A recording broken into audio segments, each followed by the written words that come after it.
Hey guys, welcome back to the Pretty Songbird. So today we're going to be talking about being 7 months pregnant in quarantine, and I'm definitely going to talk to you guys about the difference between when you're bearing one child and when you start to bear multiple children and how it affects you and the aches and pains. Also, if you guys don't know, I am a wife. I'm a mother of 4.5 children. I say half because I'm still baking one. I actually have 4 that I bared, 3 that I birthed. I'm still baking this one, as I said, and I have one that I was blessed with through marriage, and that's also my child. So let's talk about it. All right, so right now I'm currently 7 months pregnant, and I'm carrying a girl. I just had something blue, sorry. So basically with this pregnancy, I want to say that it's been the hardest, and the only reason, emotionally it's been up and down, but physically it's been honestly the hardest, where it's hard for me to get up by myself now, and it feel like my joints are about to pop out of place. I can't breathe. It's a lot going on. And I was just talking to my husband yesterday because the baby kicked me and she felt like she done popped the rib out, Chad. I was like, oh. He was like, what's wrong with you? I'm like, everything hurts. Like, do I just get a break somewhere? Like, somewhere do you get a break? And mind you, I had 2 prior C-sections, and I actually was able to deliver my son. But my second son was too big, so I had to get a C-section, and then my husband was terrified of me to do a VBAC, which is vaginal birth after C-section. So I wound up getting a C-section with my daughter, and since I had 2 already, they was like, nope, there's no way that you can push this baby out. You'll have to do a C-section. So I will have my 3rd C-section with this baby. And I feel like on top of the C-section line, a lot of people would try to be like, oh my gosh, you know, that shouldn't matter. It matters when you have a heavy baby on top of that C-section line. You feel it. It's uncomfortable, it's painful, and I know pregnancy is beautiful. Your skin start changing. I didn't put my jewelry on just so I can show you guys like the difference in your skin. Like, my neck is now darker. My neck is now darker, and my chest have like little birth spots all over it. My nipples, I will not be showing you those because my husband's gonna pop on here like, who and why? My nipples are dark. Like in between my legs are getting dark. Under my butt cheeks, I thought it was getting dark because it got dark with my daughter, my last pregnancy, but it didn't get dark this time.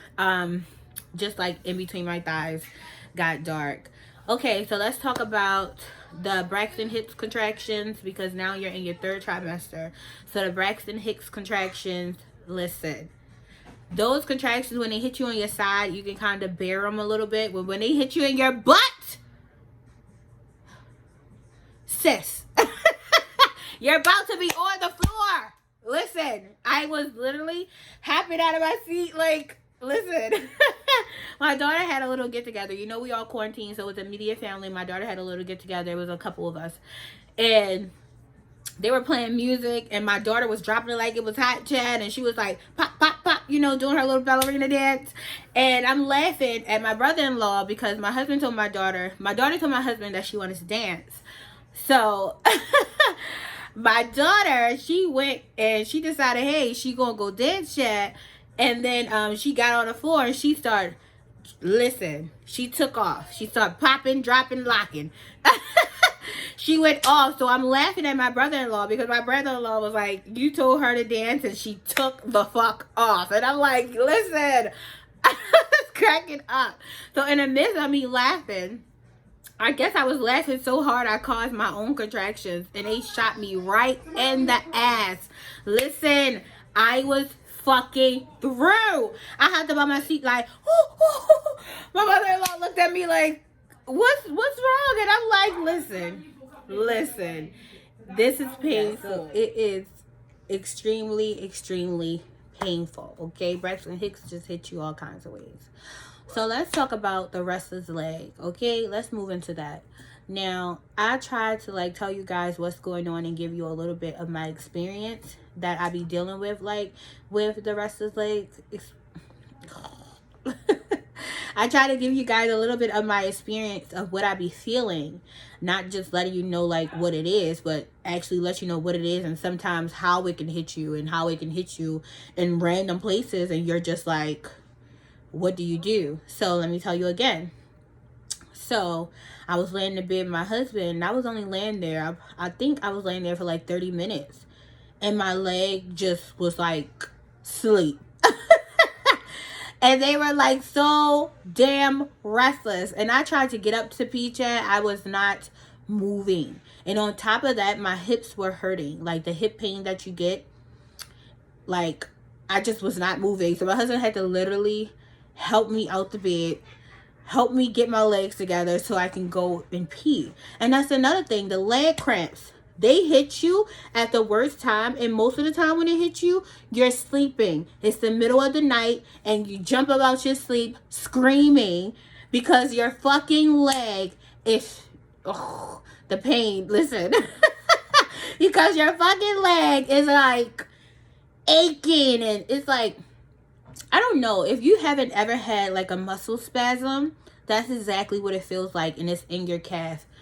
Oh my goodness, I woke up screaming. I terrified my husband and he was just, sometimes I just look at him because he be feeling like so helpless that he can only help with certain things and he try to help as much as he can, but it's just not working because it's part of pregnancy and you just gotta let that muscle spasm just work through and try to work your leg out and get it out. And then when you walk on your leg after that in the morning, your leg is sore. So it's just like, on top of that, you got achy boobs, and around this time your boobs start to leak a little bit. I guess it's like getting ready to develop the milk for the baby. So it's just a lot that you go through. Now let's talk about, you know, your stomach do get bigger. By the way, I might do like a little picture and insert it in so you guys can see it, or I might put it at the end so you guys can see a good belly shot because I am huge right now. Okay, also I want to talk to you guys about being pregnant and quarantine. That's like the biggest thing that people are not understanding. Like when you are pregnant, you're already emotional and your moods are kind of up and down, you know what I mean? But when it's time for you to go to doctor's visits and your spouse cannot come in with you, and let's say if you got to get a pap smear or, you know, you got to get a glucose test, which is when they test your blood sugar to make sure you don't have diabetes while you're pregnant. And when it's time to do all those things, it's kind of very nerve-wracking because you're doing it alone and you're feeling alone. You know what I mean? Because he can't come in with you because of everything that's going around. And it's understandable that they're trying to keep everyone safe, but at the same time, they have to be a little bit more reasonable when it comes to people's spouses. And it's just like, how do you leave them in the dark? You know what I mean? And with me, it's more so emotional because I had to go find out what my baby was, and even though she could tell me right then and there, I wanted her to wait and write it down and put it in the envelope. That way I can go run out to the car and me and my husband can find out together. Those are little things you can try to do so he's not missing it and you guys feel like you're finding out together. And let me tell you, when that happened, my husband was so emotional. He was so anxious and he was just like irritated because he like, dang, like this is things you don't want to miss. You want to see the baby moving around while she's in the womb. You want to hear the heartbeat. You want to make sure that your baby is doing okay. And then recently I had to run to the emergency room because, you know, you get all this different vaginal thing going on. And I'm thinking that I leaked a little bit of amniotic fluid. So I went to the hospital and they wouldn't even let him come in. So they had to do the whole check, the whole, you know, another little pat by themselves, and everything was fine. But at the end of the day, I was still alone, and it's very uncomfortable, whether it's a woman or male, you're uncomfortable. You want your spouse there. You want somebody there to make sure that they're doing things properly and that you're okay and you just have that support, you know? So it's important, and I'm hoping that they change that. I know recently I had a friend of mine who's also pregnant, and she just delivered her baby and she had to do that alone. Now let me tell you, when it comes to me and my husband, and this time I'll be getting a C-section, my husband is not going for, oh, you can't be here doing a C-section. He's giving them passes after passes after passes.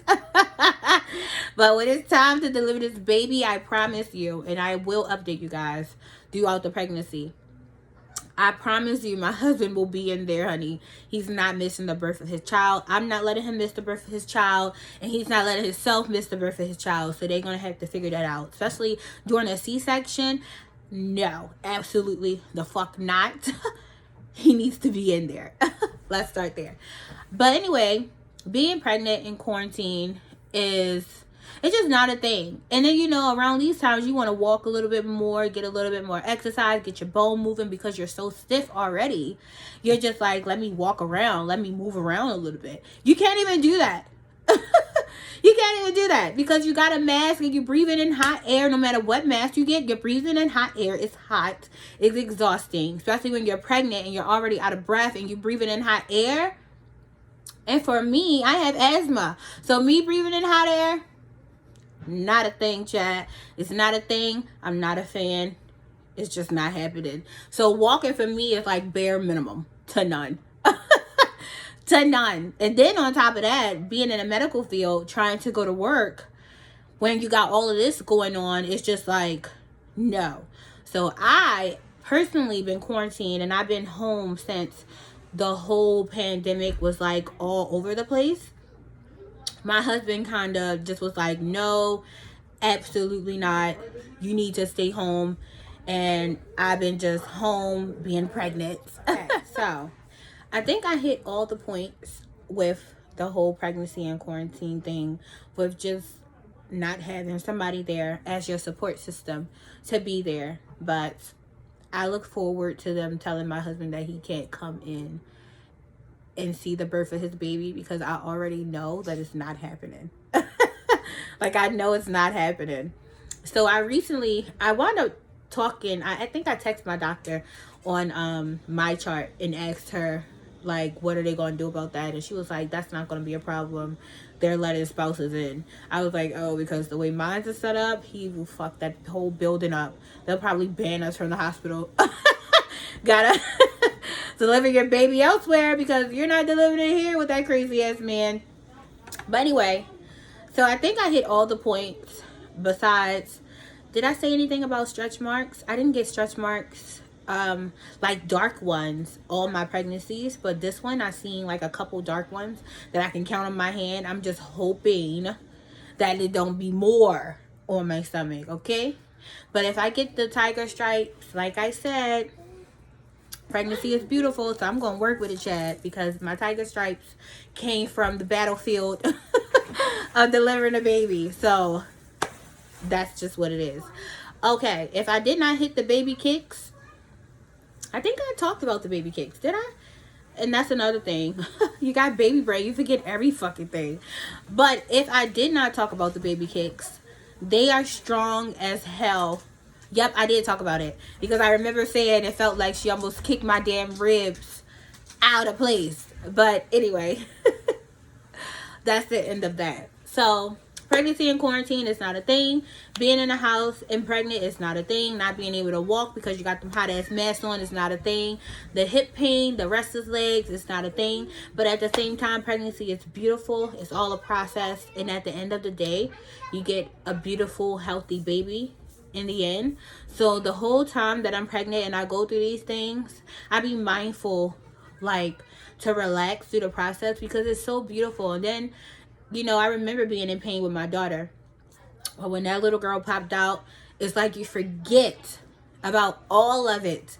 And you just, like, you want your baby. Like, I did this for you. I risked everything for you. Like, give her to me. So, the same thing for my new baby.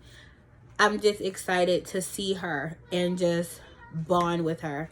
Because listen, me and her already got this little bond going on, and she's reminded me of myself already because she don't like to be touched, okay? She don't like nothing to bother her. This is her little cocoon. She don't like nobody to be rubbing. She'll kick you real fast. You touch, she kick. Just leave her in her little cocoon to bake, and she good to go. As long as I eat on time and drink on time and got my little craving snacks, we are good to go. But anyway, I'm going to wrap up this pregnant in quarantine. If you guys have any questions or you want to know anything else, just let me know. And by the way, let me add that in there. If you guys are going through, I think they used to call it leakage. It used to be like, you like leak a little bit of all the discharge and stuff. If it smell any kind of weird way, at first they used to just let it go through the process and it'll leave on its own. But I think that you should go and get the little thing that you insert in your vagina and get the smell to go bye-bye, because it's not cute to be pregnant and funky, okay?